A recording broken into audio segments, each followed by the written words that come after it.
In today's how-to, we're going to talk to you about the description fields. These are all over the place in YouLi, and you have the same controls in all cases. So everything I describe under the edit item case applies to anywhere that you see these controls. So we'll start with the spell checker, which you can always enable from here.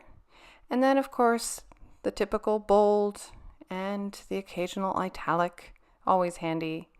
And sometimes you like to make lists to make your items stand out. And then, of course, the very important link. So anytime you actually want to make an item into a link, you just highlight the words, click the link button, and then it'll pop open and the display text will be shown above and you can enter the URL.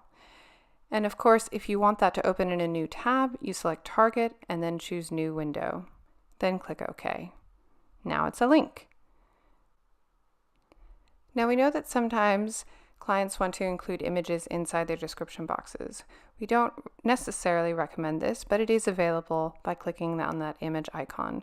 Normally we recommend in the item case to actually use the image that is the main image for the item. However, if necessary, you can always grab the link from a hosted image on another server, paste it here, and then you can control how it's displayed by setting the width and the height inside this control. So if you need to make it a little bit smaller, a little bit bigger, you can change it there and then see the preview here.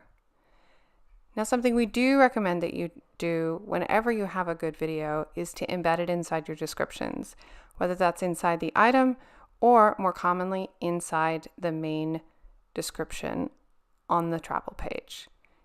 And here's an example of how that looks in the preview mode in the description box. And now we'll publish that. And we will preview the travel page.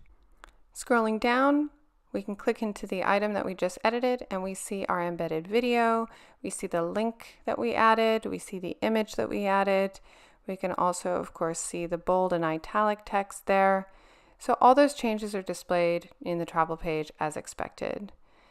Now that applies to any description within the overview, within the cost details, within the tasks, anywhere within the travel page.